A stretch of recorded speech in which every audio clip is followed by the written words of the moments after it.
Renato Carati, incontournable italien de Belgique et belge d'Italie. Chaque journée de sa vie, il la consacre à son art, la cuisine, côtoyant les meilleurs producteurs et artisans. Avec lui, nous parcourons l'est de l'Italie, du nord au sud. À quelques heures du départ, l'ossobuco est la scusa d'une soirée entre amis.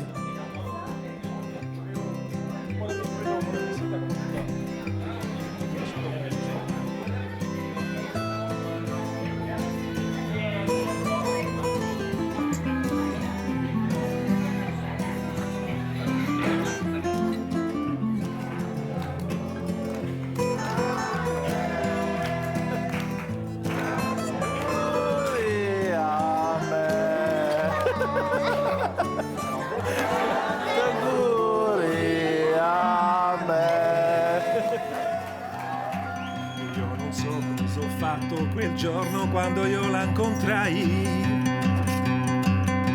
in spiaggia ho fatto il pagliaccio per mettermi in mostra agli occhi di lei. Lei scherzava con tutti i ragazzi all'infuori di me. Perché io non le piacevo. Io l'amavo, l'odiavo, l'amavo.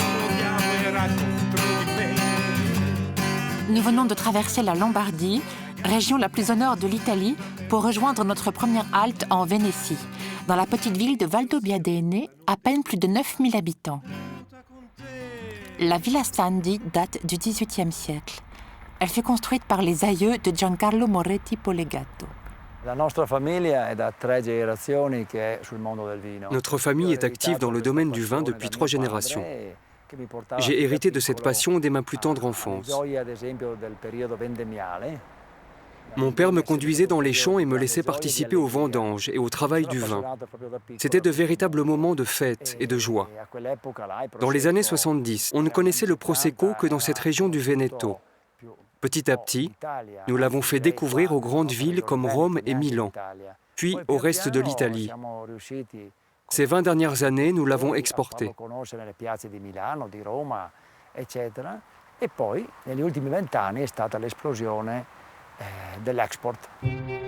La rivière Monticano surplombe des caves exceptionnelles qui laissent découvrir des trésors par milliers.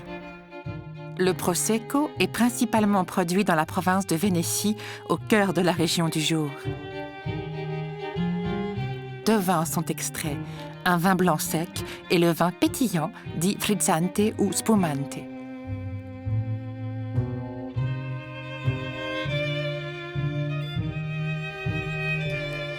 On peut le boire à toute occasion?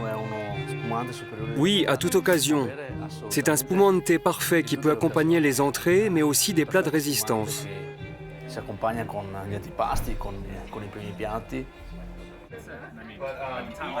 Le soir vient de tomber. Le temps pour Giancarlo Moretti Polegato de trinquer avec ses invités américains, futurs importateurs de son vin dans le Nouveau Monde.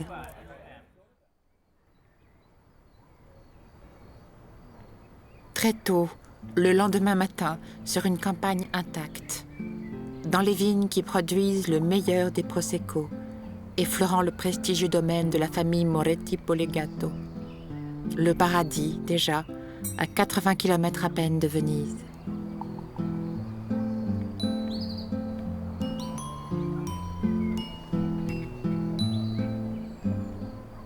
L'histoire a donné à l'Italie cette façon de...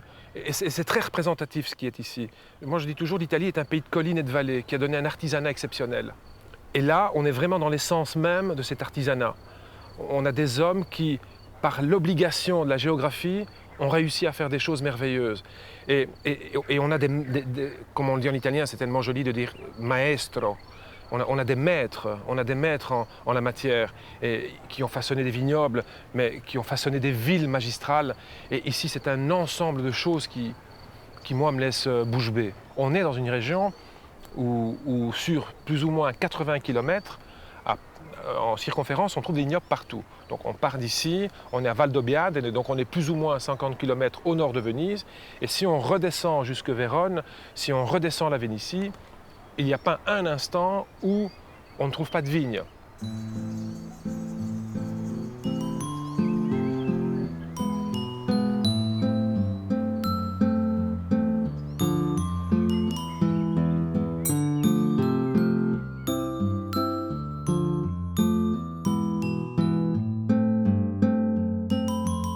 Direction Padova, dans le nord de la péninsule, chez Alessandro et Luigi Biasetto, tous deux champions du monde de pâtisserie.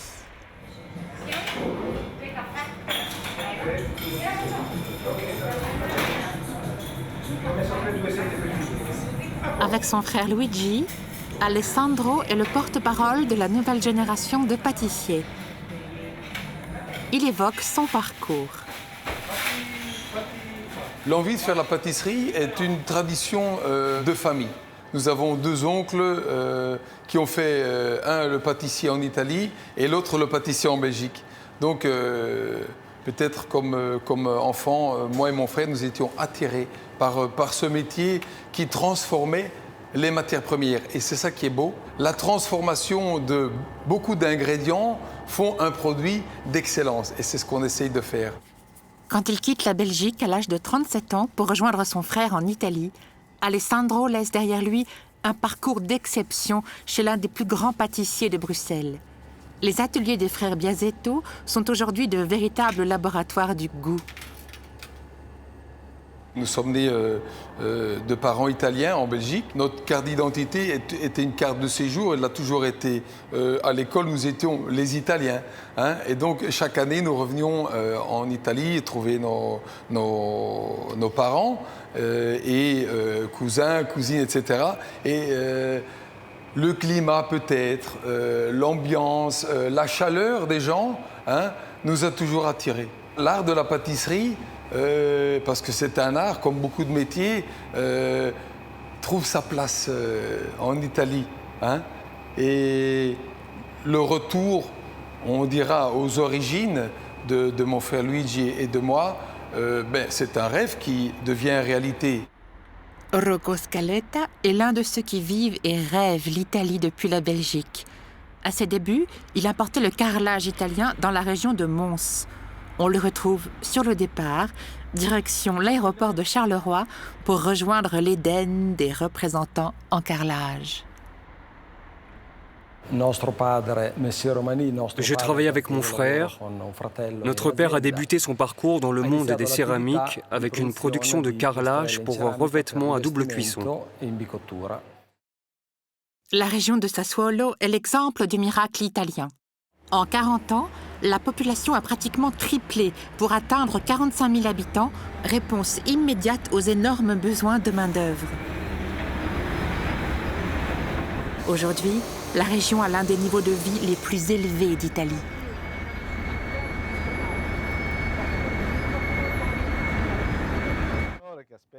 Pour Rocco, qui vient de débarquer de l'aéroport, l'arrivée à Sassuolo est digne de l'homme d'affaires qu'il est, doublé d'un fin gastronome.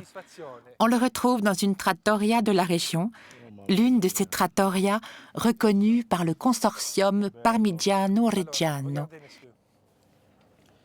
Ça, c'est un geste excessivement important. Le parmesan, perché oggi si può dire parmigiano, per ragioni che spiegheremo un'altra volta. Il parmigiano, le parmesan, se râpe toujours à la dernière minute, il se râpe à table.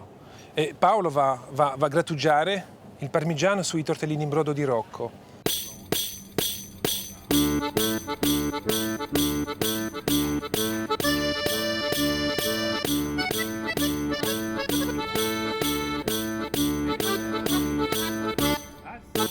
Et comme souvent en Italie, toute journée commence et se termine par des chansons. Dai, non la conosco. Allora, un'altra Ciuri Ciuri. Ciuri Ciuri, Ciuri di tutto l'anno, l'amorica di Il est 7 heures du matin. Dans l'une des usines du consortium Parmigiano Reggiano va naître l'un des fromages les plus vendus au monde, le parmesan.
Une fois retourné, le parmesan repose dans un bain de saumure pendant 15 jours. Après avoir été salé, on laisse le fromage sécher en ces lieux durant plusieurs mois. Pour parler de Parmigiano Reggiano, le fromage doit reposer durant au moins 12 mois. Ensuite, il passe le contrôle qualité de nos experts avec un petit marteau. On évalue ainsi la mie du fromage en fonction des sons et des vibrations produits à chaque coup. On recherche les défauts. La pâte intérieure doit être homogène et compacte. Et donc un son homogène et continu affirme que le fromage est prêt et en pleine forme.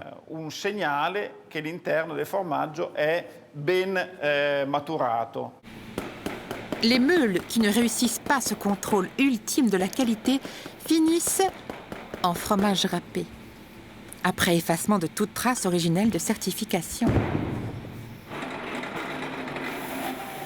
Les meules sélectionnées sont régulièrement lavées et brossées selon la tradition. Le Parmigiano Reggiano est une histoire de patience et de nature. Je parle d'histoire parce que ce fromage naît au Moyen-Âge du travail des moines.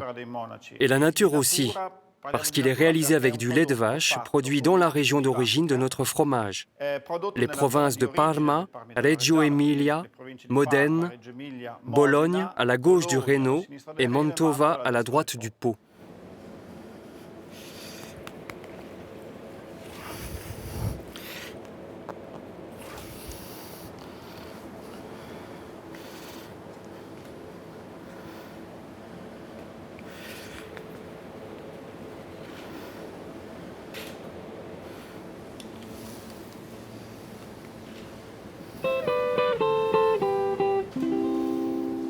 Autre processus de fabrication d'un fromage typiquement italien, la ricotta, mais en Belgique cette fois, chez Pasquale Sitta. Un processus qu'il a appris de son grand-père, ancien ouvrier de la mine, tout droit venu d'Italie pour travailler en Belgique. L'histoire de la fromagerie Sitta a commencé avec ce fromage. C'est-à-dire que mon grand-père, quand il est arrivé pour travailler dans la mine à l'époque, il n'arrivait pas à subvenir aux besoins de sa famille. Il avait 5 enfants, donc c'était un peu difficile. Il s'est dit, qu'est-ce que je vais faire pour pouvoir arriver à nourrir ma famille? Alors il a pensé dans les montagnes à l'époque, on faisait du fromage qui s'appelait la ricotta. C'est le recuit en français. Et alors il a dit, bon, je vais essayer. Il en a fait avec une petite marmite et il l'a vendu à son voisin. Puis de son voisin, le bouche à oreille, ça s'est étendu. Et voilà, le résultat final, c'est qu'aujourd'hui, on produit pratiquement 1 tonne de ricotta par jour. En période de fête, on est jusqu'à 5-6 tonnes par jour. Et c'est une fierté pour nous, 4e génération, de pouvoir encore aller de l'avant avec ce produit artisanal. Pas moins de 6 magasins affichent l'enseigne des ancêtres Sitta en Wallonie et même à Waterloo, en Brabant wallon.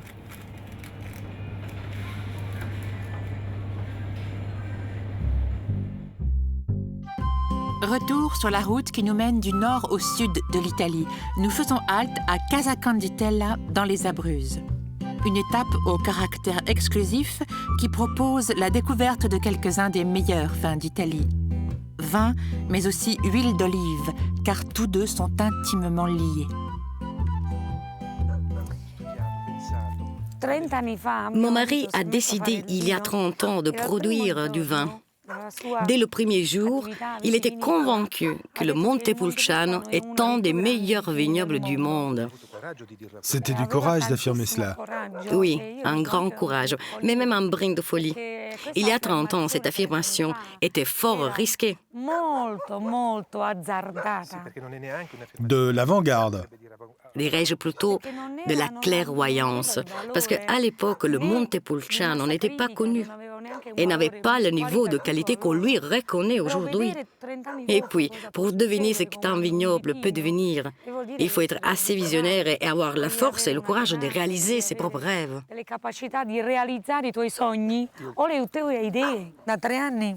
J'ai perdu mon mari il y a 3 ans. Je suis désormais responsable de la gestion du château avec ses 11 chambres, d'une entreprise de 60 salariés avec 320 hectares de vignobles, 4000 oliviers, mais aussi des activités liées à l'énotourisme. En ce moment, il y a beaucoup de monde qui déguste nos vins.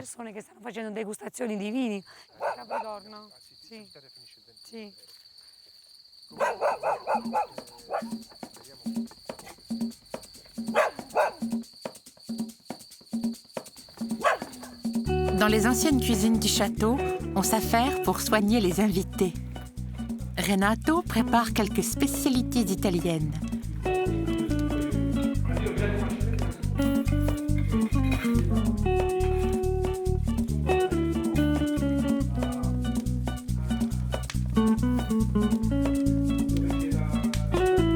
Des marrons que l'on dépose dans le feu.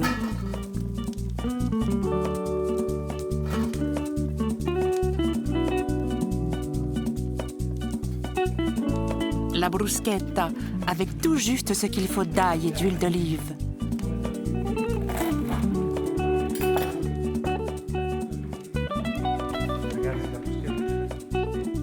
Enfin, le vin de Gianni Masciarelli, le créateur du domaine. Le temps d'un soir, le château de Semivicoli s'improvise trattoria avec des produits les plus simples du terroir des Abruzzes.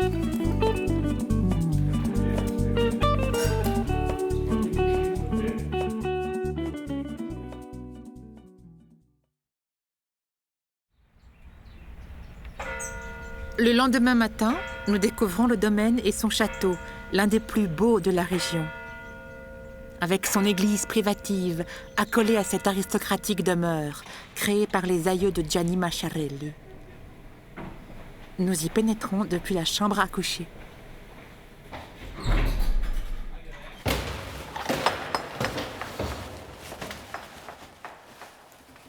Et voilà, nous nous trouvons dans l'église où le baron et toute la noblesse pouvaient assister à la messe sans pour ça se mélanger au peuple. Toute la restauration du château a été faite avec les matériaux premiers, les matériaux d'époque. Il a absolument tenu à retrouver cette âme, retrouver ce professionnalisme qui le caractérise en définitive dans tout ce qu'il fait. Et pour parler du vin du domaine, Dominique Zenone nous convie dans les caves du château. Le vin d'excellence, issu de la terre des Abruzzes, est produit dans cette région. Au point de vue goût, il est très facilement reconnaissable parce que première attaque en bouche, c'est du cassis. Le Montepulciano, cassis, et en vieillissant, on arrive à vieux cuir sous bois, bien équilibré, bien acide, une acidité et un fruit très remarquable qui en fait un produit d'exception, c'est-à-dire un des meilleurs vins du monde.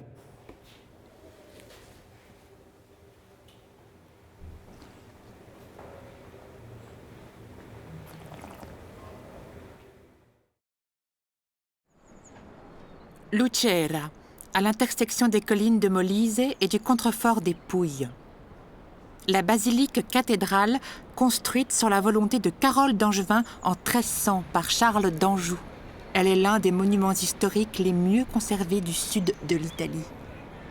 Juste en face, le Palazzo Cavalli, construit en 1803 dans le style néoclassique, aujourd'hui devenu maison d'hôtes. Nous fixons rendez-vous à Paolo Petrelli, le génie de la tomate fraîche en conserve. Au début des années 2000, il a l'idée d'exploiter 4 hectares de son domaine agricole pour y faire pousser une variété de tomates anciennes. Nous commençons la récolte des tomates vers la moitié du mois de juillet et le travail se termine à mi-septembre. Ce sont nos derniers jours de travail.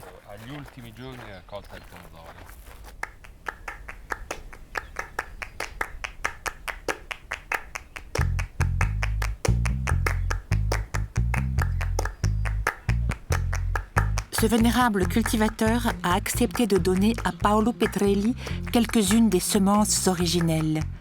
Grâce à elles, 3 variétés sont remises au goût du jour, les San Marzano, Torre Maggiorese et Prunilli.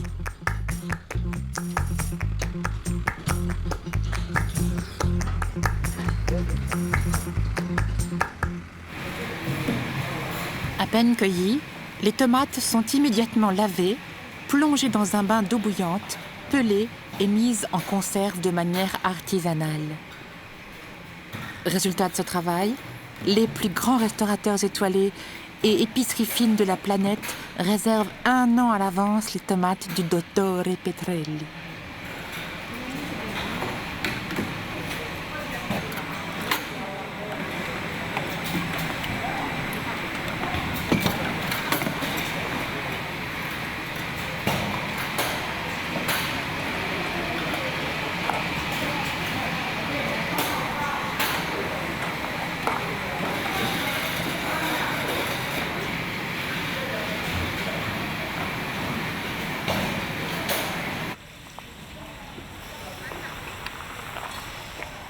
C'est un nouveau domaine viticole que nous allons visiter, à 300 km de Lucera, chez Alessia Perrucci. Nous sommes à la Masseria Le Fabbriche, située à Maruggio. Ma passion a ses racines les plus profondes dans l'amour que j'ai pour ma terre, mais spécialement pour ce coin des Pouilles.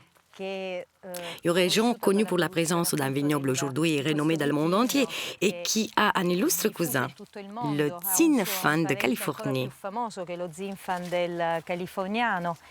Le Primitivo, qui était considéré de qualité inférieure à ce dernier, a vécu ces 10 dernières années une véritable renaissance. Ha attraversato un momento di grande rinascimento. Le Primitivo est l'un de ses vins les plus appréciés, un vin élégant et à personnalité, tel que sa propriétaire l'a souhaité. Il fut présenté à de nombreuses expositions internationales, ce qui lui vaut aujourd'hui quelques-uns des titres les plus en vue. Et comme Alessia Perrucci ne fait pas les choses à moitié, elle a dessiné des chambres avec vue sur les vignes, au cœur du domaine. Le soir venu, Alessia a programmé une soirée sur le thème du pain. C'est à Altamura, à une trentaine de kilomètres d'ici, que le pain a, pour la première fois, dévoilé toutes ses saveurs.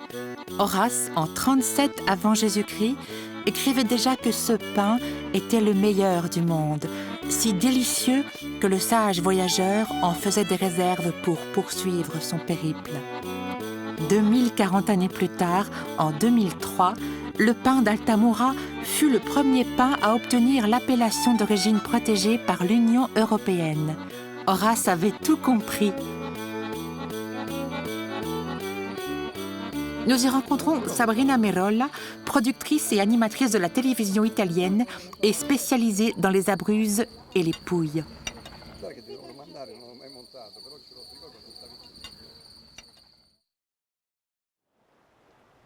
Sabrina nous donne rendez-vous le lendemain matin avec son équipe de télévision sur la plage de Maruggio.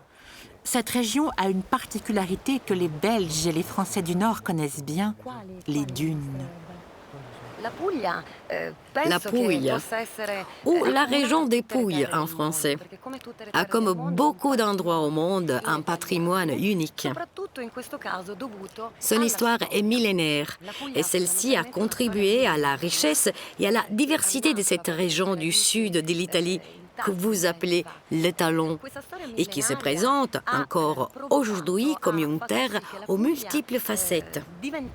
C'est tellement vrai qu'on la nomme au pluriel, le Pouilles. Un amalgama fatto anche di molteplici, di tanti contrasti e quindi una terra dai 1000 volti, tant'è vero che la Puglia è conosciuta, è famosa anche al plurale come le Puglie. Plus au sud encore, nous sommes à Martano. Nous sommes dans le village de Luigi Carratti, le père de Renato.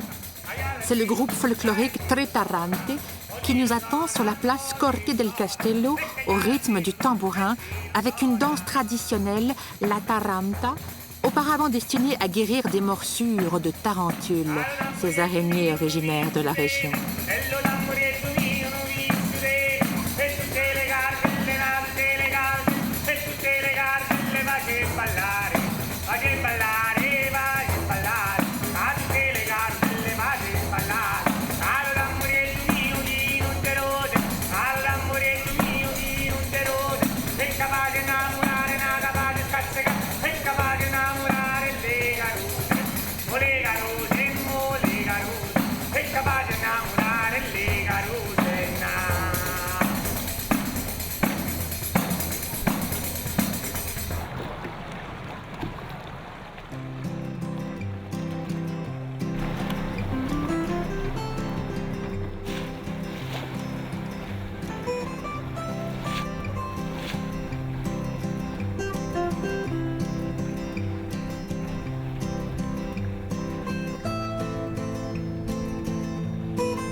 phare de la Palacia, nous sommes au point le plus à l'est de la péninsule, là où le soleil se lève.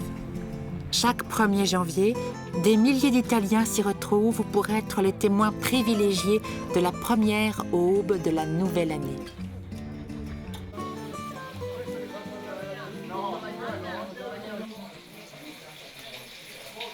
C'est une soirée familiale qui nous attend avec les cousines et cousins de Renato. Chacun met la main à la pâte, comme la tradition italienne le veut aujourd'hui encore.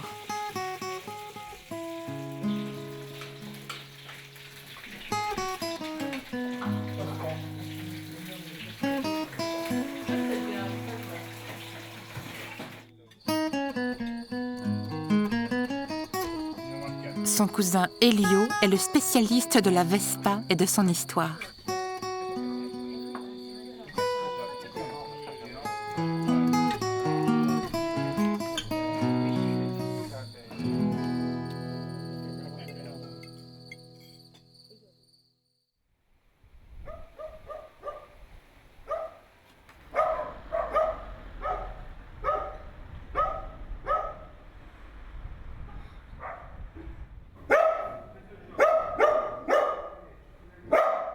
Le matin venu, quelques heures à peine après s'être couché, c'est le moment de sortir les machines.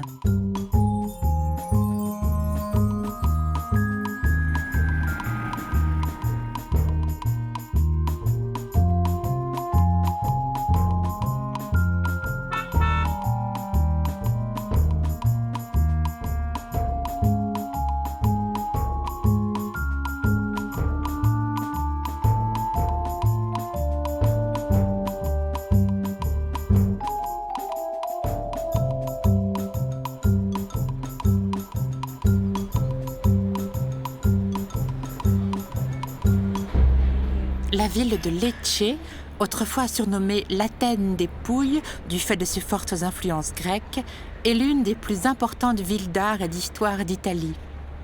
Capitale de l'architecture baroque, on lui donne volontiers le surnom de Florence du Sud.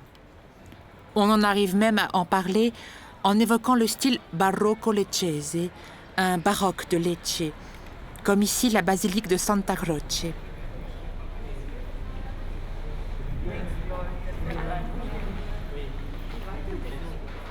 À quelques pas, la place du Dôme, merveille architecturale du XVIIe siècle.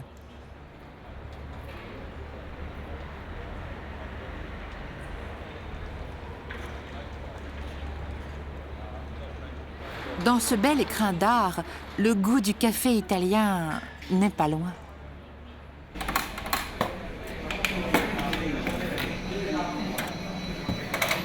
Avec ou sans crème, expresso ou long, le café est l'une des boissons les plus consommées en Italie. C'est pourquoi chaque café a son histoire.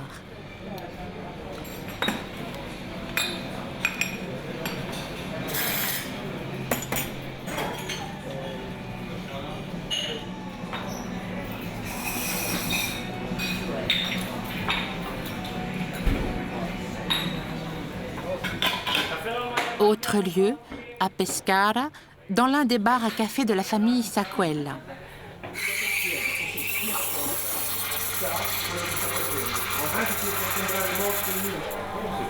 L'un des ambassadeurs d'un café préparé avec passion s'appelle Antonio Torelli. Et maintenant, nous allons découvrir comment on procède pour réaliser un parfait expresso italien grâce à notre barman expérimenté. Tout d'abord, c'est fondamental, la maintenance de la machine et la propreté de cette partie que nous appelons le bloc.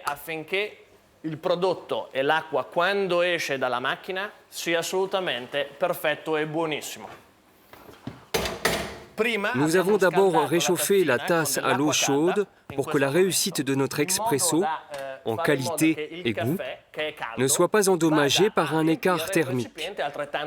Altrimenti la differenza provoca un caffè non particolarmente buono. Stiamo cercando di fare Nous nous devons de maintenir la qualité à l'italienne. Très important aussi, c'est le dosage du mélange et la manière de presser le café. del caffè all'interno appunto del singolo gruppo. Nous attendons alors quelques secondes pour obtenir l'expresso italiano qui nous confirme être d'excellente qualité en coulant de manière uniforme et continue. Nous disons qu'il descend dans la tasse à queue de rat. Per dare un'immagine, vuol dire che sta venendo fuori un perfetto caffè espresso italiano. La plus vieille société de café d'Italie dispose même de sa douane, un lieu neutre au centre des entrepôts. Une fois passée cette douane virtuelle, le café est distribué dans les énormes silos, puis torréfié.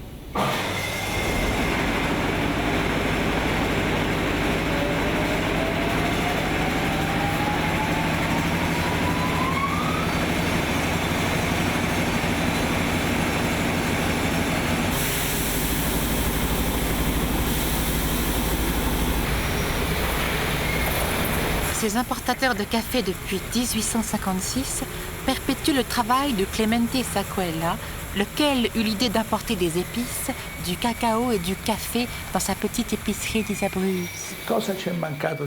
Qu'est-ce qui nous a manqué le plus? Mieux encore, qu'est-ce qui vous a manqué le plus dans votre famille une fois à l'étranger? Ce sont les pâtes, les tomates et l'expresso. En Italie, nous parlons de café pour désigner l'expresso. Ces deux noms sont synonymes dans notre esprit. En réalité, il s'agit de deux produits différents, bien sûr. Et l'expresso est une philosophie de vie.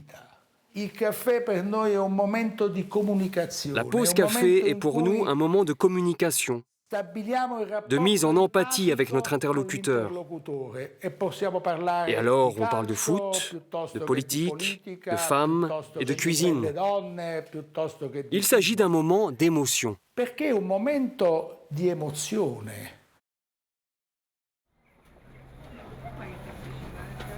Nous voici à Perugia, à une vingtaine de kilomètres de la ville d'Assise.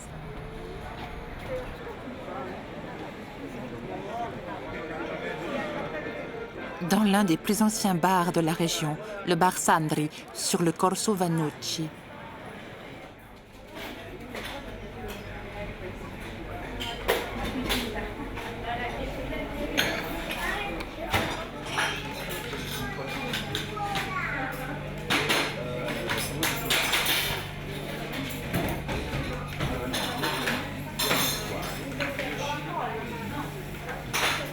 Nous y retrouvons Renato pour une pause café-chocolat aux saveurs toutes particulières. Dans notre voyage italien, un arrêt au bar Sandri s'imposait. Bar qui fait partie des bars historiques italiens, créé en 1860 pour l'unification de l'Italie. On a connu et on connaît toujours le cappuccino qui est dédié aux frères capucins et on découvrira aujourd'hui un café Domenico qui est dédié aux pères dominicains. C'est un café qui se compose d'un espresso, d'une crème fouettée et d'un chocolat. Alors pourquoi un chocolat? Parce que nous sommes aussi à Perugia, dans la ville du chocolat.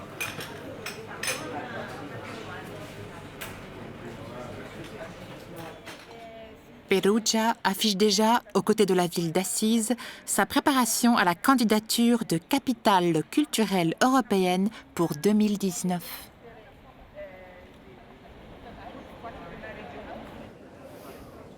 Quindi il Palazzo del Comune. Palazzo del Comune, Palazzo dei Priori. Franck Discepoli est avocat en Belgique. Sa famille est originaire de cette région d'Ombrie. Il nous rejoint sur place pour nous présenter Tiziana Capaldini, qui nous ouvrira les portes de la ville. Elle nous emmène au cœur du Palazzo dei Priori. Et nous voilà dans la salle la plus importante de la ville de Perugia, la salle des notaires. Dans cette salle se déroulent depuis le XIIIe siècle quelques-uns des événements les plus importants de l'histoire des principautés du centre de ce qui n'est alors pas encore l'Italie. Au mur, les peintures des blasons de chacune des villes qui constituent la province d'Ombrie. On admire dans la salle de la magistrature les peintures et fresques à l'inspiration du peintre Pietro Vannucci, surnommé le Pérugien. Il fut le maître du peintre Raffaello Sanzio da Urbino, que l'on connaît mieux sous le nom de Raphaël.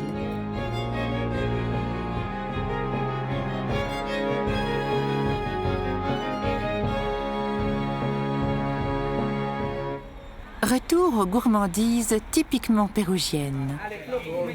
Renato vient de rejoindre l'une des boulangeries du centre-ville.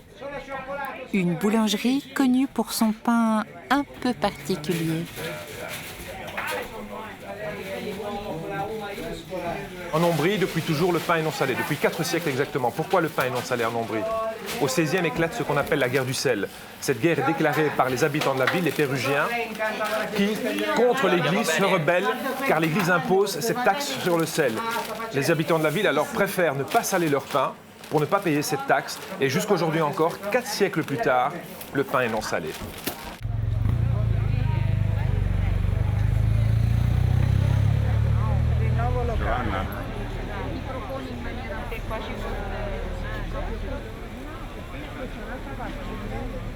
Ah, che bello, francamente era bellissimo. Anche una bella giornata, per vedere che sono i piccioni, non manca niente. Sì, sì, basta che non si fanno la caca sulla testa. Esatto, però porta fortuna, quindi... Content de te retrouver chez toi, dans ta ville, dans ta région. Magnifique, magnifique. Tu n'as encore rien vu. On a parlé de cuisine, on a parlé de pain, on a parlé de chocolat. Fais-moi découvrir encore quelque chose. Je vais te parler de plein de choses, tu vas voir. Ciao, ciao, cara Tiziana. Tu évoquais tout à l'heure la guerre du sel qui s'était matérialisée dans le pain et dans l'assiette. Oui. Eh bien, tu vois ce qu'a donné la guerre du sel au niveau politique et au niveau de la ville.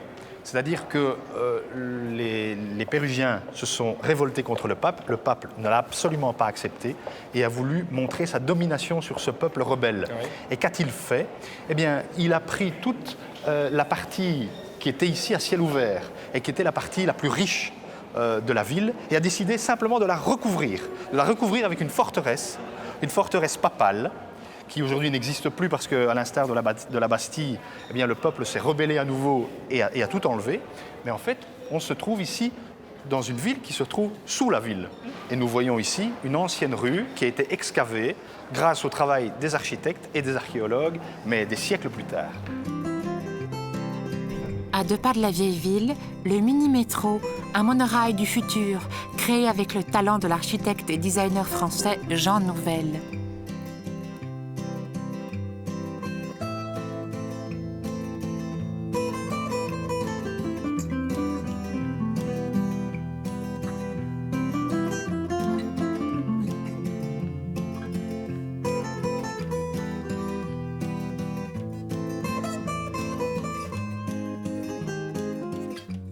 Perugia est aussi la ville du savoir.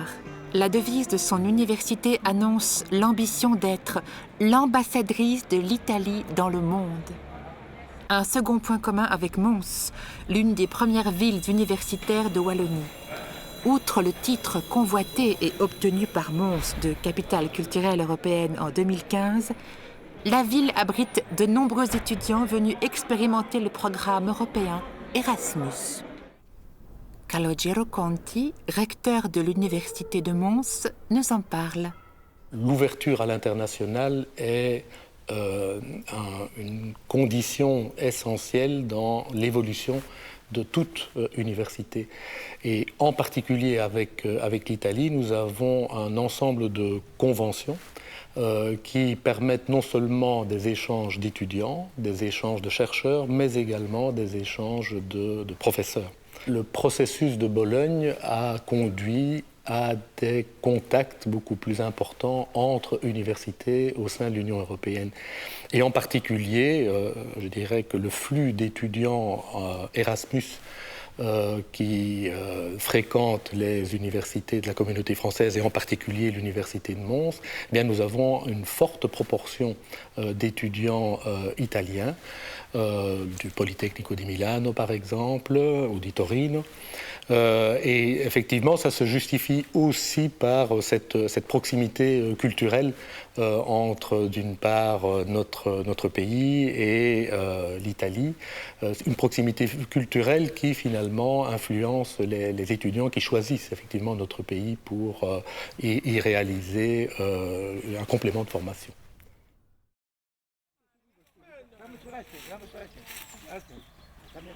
Retour en Italie. De Perugia, nous redescendons vers San Valentino. Des cueilleurs d'olives s'improvisent sur notre route.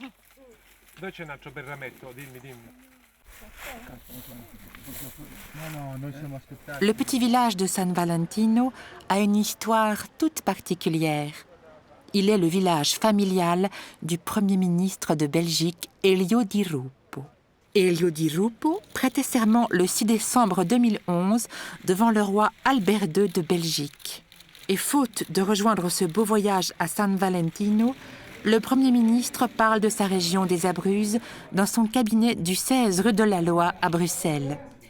Historiquement, la population des Abruzzes émane essentiellement des Samnites, qui étaient déjà à l'époque romaine des gens très rudes et très courageux. Ils ont résisté 300 ans aux Romains, donc il fallait quand même le faire. Ce sont des gens, compte tenu de la géographie, compte tenu des difficultés liées à leur sol, qui sont habitués à travailler dur, mais avec une forme de générosité. Et puis pour le reste, je suis mauvais juge, moi qui suis né en Belgique, j'ai dans les veines du sang des Abruzzes, mais pour le reste, en termes de culture, c'est la culture du pays. Mais c'est vrai que ce sont des gens qui ont beaucoup lutté contre le climat, contre la rudesse du terroir pour pouvoir s'en sortir. La route qui nous mène vers le prochain arrêt est longue. 600 km séparent le petit village de San Valentino de la ville de Polesine Parmense, à une 50aine de kilomètres de Parme.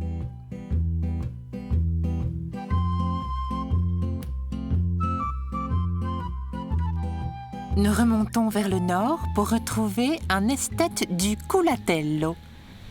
Ces caves abritent la meilleure des salaisons au monde, le Culatello, une noix que l'on prélève du jambon cru.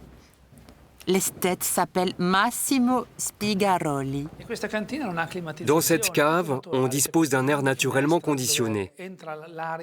La grande fenêtre laisse entrer l'air humide du fleuve qui s'échappe ensuite par les petites fentes sur les côtés à l'est et à l'ouest. Il n'y a aucune fenêtre côté sud. Les maisons les plus proches du fleuve ont toujours produit la meilleure charcuterie. Nous sommes sur le fleuve et dans un château avec des murs d'1,5 mètre d'épaisseur. L'humidité est ici permanente. Pendant l'été, les murs sèchent légèrement à l'extérieur, mais l'eau reste à l'intérieur pour suinter en hiver le long des parois. Voilà le secret. Sans les moisissures, ces caves, les savoirs anciens, sans cette forme d'artisanat, il n'y a pas de Culatello. Il faut penser qu'il s'agit d'un produit réalisé de manière naturelle. Du sel, du poivre, un massage à l'ail et au vin, c'est tout. Autrefois, les ancêtres de Massimo étaient les métayers du marquis. Il est aujourd'hui, avec son frère Luciano, le propriétaire du château, devenu depuis haut lieu de la gastronomie italienne.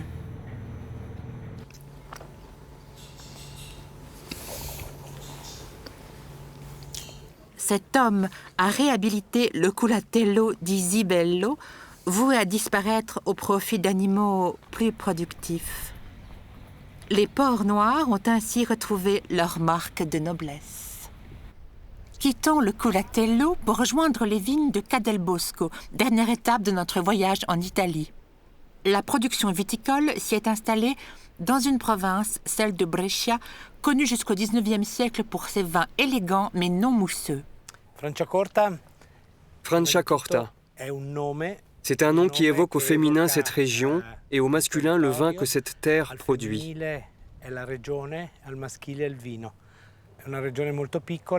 C'est une petite région entre Milan et Venise, au-dessous du lac d'Iseo. Je dis souvent qu'il s'agit d'un endroit magique et chanceux parce que son terroir extraordinaire de nature calcaire jouit d'une excursion thermique très importante entre le jour et la nuit due à la proximité des Alpes. Et c'est ça qui permet aux raisins de mûrir tout en gardant la fraîcheur et l'acidité qui nous font réaliser un grand vin. La Franciacorta est la région typique d'Italie où l'on fabrique ce vin mousseux éponyme. Rappelons-nous que le vin reflète toujours son raisin et le raisin reflète le terroir. Notre raisin a des traits riches et complexes, une fraîcheur, un agrume, presque le goût d'un fruit exotique.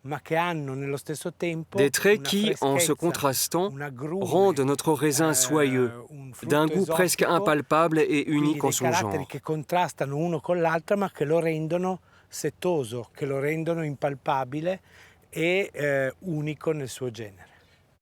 Nous sommes sur une terre en majorité calcaire et idéalement drainée. Elle donne au vin sa profonde minéralité.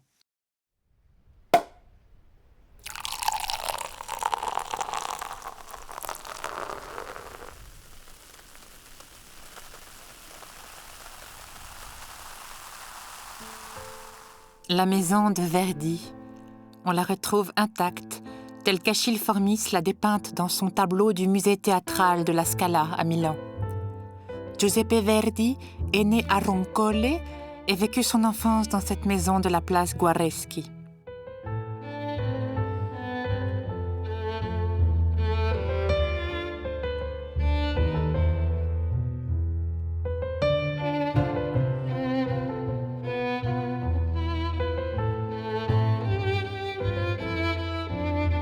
La fenêtre s'ouvre sur ce beau pays que nous avons effleuré du bout des doigts, le temps d'un voyage.